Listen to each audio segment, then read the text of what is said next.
students, welcome to Amrit senior secondary school. बच्चों, आज हम हिंदी के निबंध भाग का पहला पाठ नींव की ईंट पढ़ने जा रहे हैं, जो कि श्री राम वृक्ष बेनीपुरी जी ने लिखा है। पाठ पढ़ने से पहले हम राम वृक्ष बेनीपुरी के परिचय के बारे में जानते हैं। श्री राम वृक्ष बेनीपुरी का हिंदी गद्य जगत में अद्भुत योगदान रहा है। बेटा, गद्य यहाँ पे जो शब्द आया है, हमारे हिंदी में एक पद्य भाग होता है, एक गद्य भाग होता है। पद्य भाग का प्रयोग हम कविता भाग के लिए करते हैं। जो हम हिंदी में कविताएं पढ़ते हैं वो सारा पद्य भाग होता है, और जो हम गद्य भाग का प्रयोग करते हैं वो हम कहानी भाग, निबंध भाग, एकांकी यानी कि हिंदी रीडर के लिए जो हम यूज़ करते हैं, शब्द प्रयोग करते हैं, वो गद्य भाग है। इनका जन्म सन 1902 ईस्वी में बिहार के मुजफ्फरपुर जिले में बेनीपुर गांव में हुआ था। बेनीपुर गांव में जन्म होने के कारण ही इनके नाम के पीछे बेनीपुरी लगा है। बचपन में ही इनके माँ बाप का निधन हो गया था। ये दृढ़ निश्चयी थे। दृढ़ निश्चय होता है जो पक्का मन, दृढ़ मतलब पक्का, कि कोई भी फैसला लेते थे वो पक्का लेते थे, उसको फिर कभी बदलते नहीं थे। इन्होंने कष्ट सहकर मैट्रिक कक्षा तक की पढ़ाई पूरी की। मैट्रिक हम 10वीं कक्षा के लिए प्रयोग करते हैं।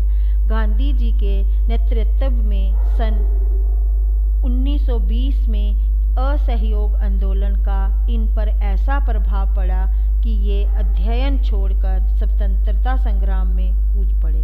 गांधी जी के नेतृत्व में, नेतृत्व होता है कि किसी चीज़ का संचालन करना, ठीक है। तो उन्होंने जो 1920 में असहयोग आंदोलन किया, उसका प्रभाव इनके ऊपर जाने की असर काफ़ी पड़ा। तो इन्होंने क्या किया, अपनी पढ़ाई बीच में ही छोड़कर तो ये स्वतंत्रता सेनानी बन गए। इन्हें भी राष्ट्रीय स्वतंत्रता संग्राम में भाग लेने के कारण जेल जाना पड़ा। स्वतंत्रता सेनानी होने के साथ साथ ये कुशल संपादक, श्रेष्ठ साहित्यकार भी बने। कुशल संपादक का मतलब होता है, एक कुशल मतलब जो निपुण होता है, परफेक्ट होता है हर चीज़ में। संपादक मतलब एडिटर, और साहित्यकार होता है जो साहित्य के बारे में जानकारी रखता हो। बेटा, इन्होंने साहित्य के बारे में जानकारी इनको इसलिए थी कि ये रामचरितमानस का अध्ययन करते थे कंटिन्यूसली, लगातार। तो रामचरितमानस का अध्ययन करने के कारण ही इनका ये एक साहित्यकार बन गए। माँ सरस्वती व भारत माता की सेवा करते 7 सितंबर सन 1968 को इनका निधन हो गया, मतलब इनकी मृत्यु हो गई। इनकी जो रचनाएं हैं वो हैं, जाने कि इन्होंने क्या क्या रचनाएं की, क्या क्या कहानियां लिखी, कौन कौन से नाटक। चिता के फूल ये इनकी कहानी थी। आम्रपाली इनका नाटक था। माटी की मूर्तें रेखा चित्र, पतितों के देश में उपन्यास, जंजीरें और दीवारें संस्मरण और प्रसिद्ध रचनाएं हैं। और ये अपनी भाषा में सरल भाषा और मतलब कि उसका ही प्रयोग करते थे जो आसानी से समझ आ सके। व्यवहारिक खड़ी बोली का मतलब होता है जो आम भाषा हम बोलने में प्रयोग में लाते हैं। आइए बच्चों, अभी हम पाठ का परिचय जानते हैं। नींव की ईंट एक बहुत ही रोचक एवं प्रेरक निबंध है। इस पाठ में लेखक कहना चाहता है कि व्यक्ति को देश और समाज के कल्याण व उत्थान के लिए हमेशा तैयार रहना चाहिए। उत्थान होता है उद्धार के लिए। उद्धार मतलब किसी चीज़ के लिए अच्छा करना। प्रेरक होता है जो हमें प्रेरणा देता हो। लेखक को बहुत अफसोस है कि लोग किसी भवन के कगूरे, बेटा कगूरा शब्द जो है इसका मतलब होता है जो भी भवन, इमारत, घर कुछ भी हम बनाते हैं उसका सबसे ऊपर का भाग जो होता है उसको हम कगूरा बोलते हैं, की तरह बनना चाहते हैं, क्योंकि कगूरा उन्हें लुभाता है। लुभाता मतलब अच्छा लगता है। उसकी सुंदरता व चमक उन्हें आकर्षित करती है। आकर्षित होता है किसी चीज़ को अपनी तरफ खींचना, अट्रैक्ट करना। इस कगूरे को पाने की सभी में होड़ मची होती है। होड़ का मतलब होता है जो प्रतिस्पर्धा होती है, कंपटीशन जिसे हम कहते हैं वो। किंतु नींव की ईंट कोई नहीं बनाना चाहता, जबकि सत्य ये है कि नींव की ईंट को हिला देने से कगूरा जमीन पर औंधे मुंह गिर जाता है। औंधे मुंह का मतलब होता है कि मुंह के बल गिरना, और नींव की ईंट हिलने का मतलब यहाँ पे बताया। देखो, जब हम घर बनाते हैं, जब कोई भी मकान बनाते हैं, कोई बिल्डिंग बनाते हैं, एक कमरा ही चाहे क्यों ना बनाते हो, उसके लिए पहले हम जमीन अंदर तक खोदते हैं, यानी कि 1 हाथ 2 हाथ 7 हाथ नीचे तक जमीन खोदते हैं। उसके अंदर हम सीमेंट और ईंटें लगा के उसको नींव को पक्का करते हैं, और फिर उस नींव के ऊपर ही पूरी इमारत जो है वो तैयार होती है। अगर हम नींव को कच्चा रखेंगे तो पूरी इमारत ही हिल जाएगी, उसके गिरने का डर हमेशा बना रहता है। लेकिन अगर इमारत की नींव पक्की है तो उसके का गिरने का डर जो है वो हमें नहीं रहता।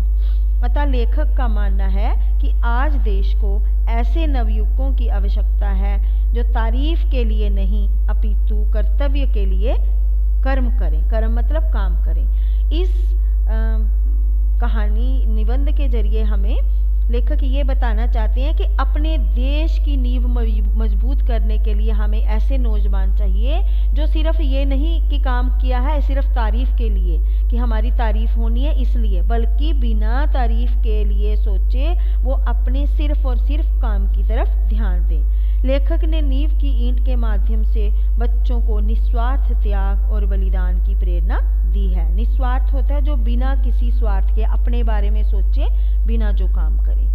तो ये तो हो गई आपके बच्चे कहानी जो हमने अभी पढ़नी है उसका परिचय। अब हम कहानी शुरू करते हैं। वह जो चमकीली सुंदर सुगढ़ सी इमारत है वह किस पर टिकी है, इसके कगूरे को आप देखा करते हैं। क्या कभी आपने इसकी नींव की ओर ध्यान दिया है? जहाँ पे बच्चे एक शब्द आया है सुगढ़।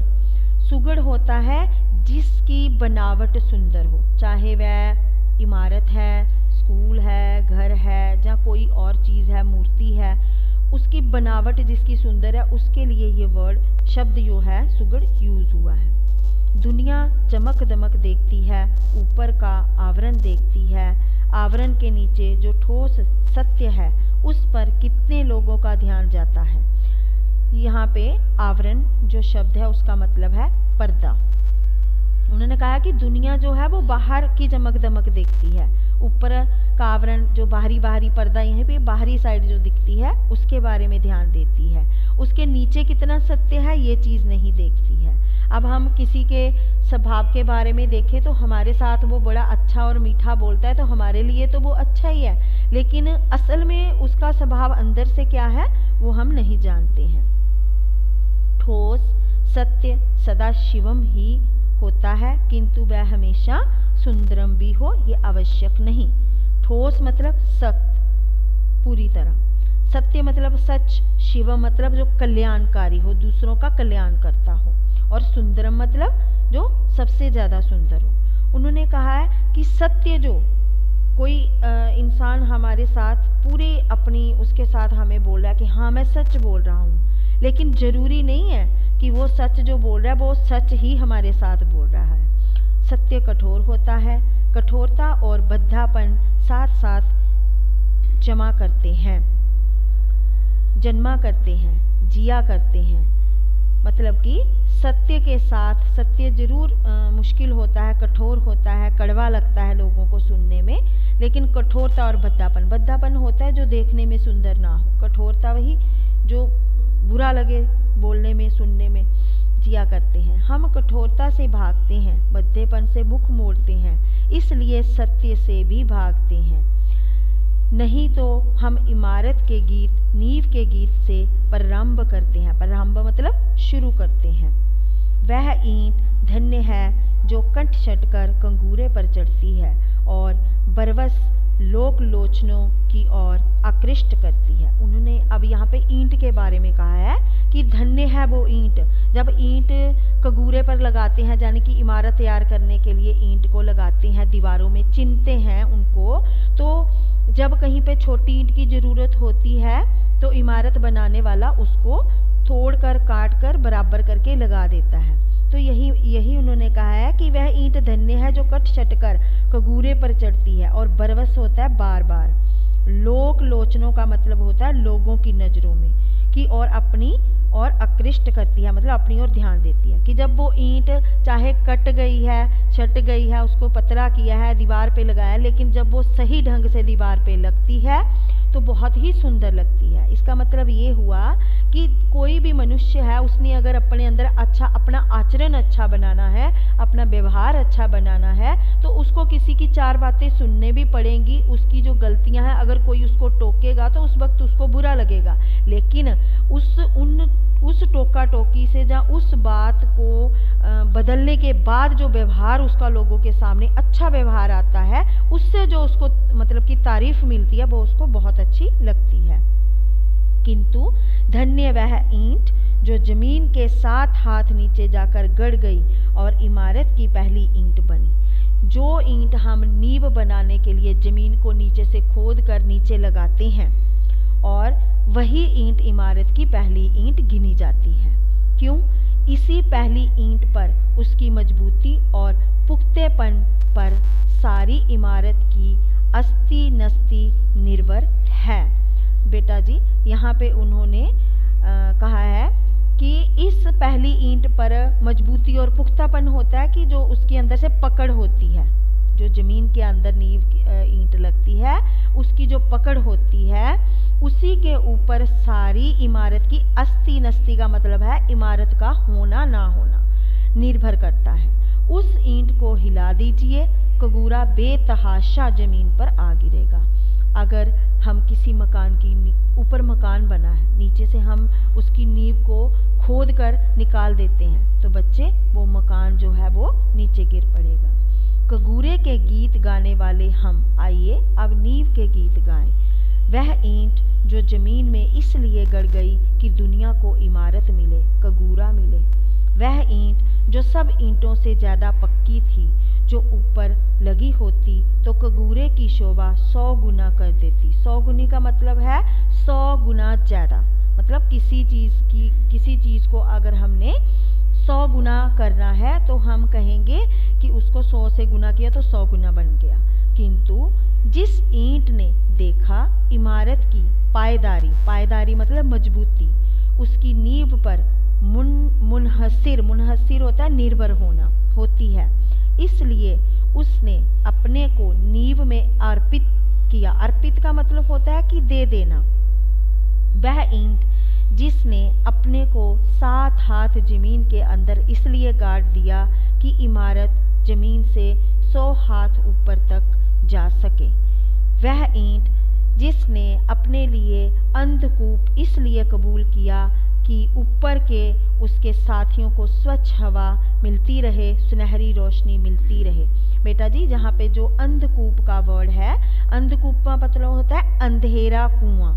कि ईंट ने अपने आप को, मतलब जमीन के अंदर ईंट गड़ जाती है ना, जब नींव में हम नींव लगाते हैं, उसको नींव में लगाते हैं, तो यहाँ पे है कि वो अपने आप को अंधे कुएं में इसलिए डालना मंजूर कर लेती है ताकि जो ऊपर की जो इमारत तैयार होनी है उसको सुनहरी हवा। बेटा ये जो लाइन है इसका क्या मतलब हुआ? इसका मतलब ये हुआ कि जो लोग स्वतंत्रता सेनानी थे, जहाँ कोई भी थे, वो हमारे लिए, हमको पूरे देश को स्वतंत्र कराने के लिए उन्होंने अपना बलिदान दे दिया।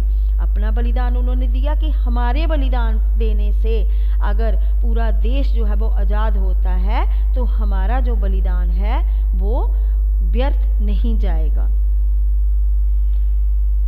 वह ईंट जिसने अपना अस्तित्व इसलिए विलीन कर दिया कि संसार एक सुंदर सृष्टि देखे।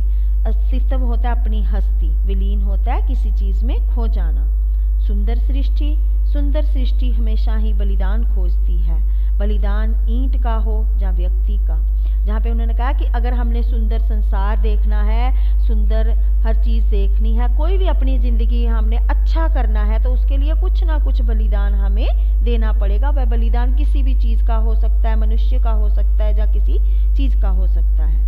सुंदर इमारत बने इसलिए कुछ पक्की पक्की लाल ईंटों को चुपचाप नींव में जाना है।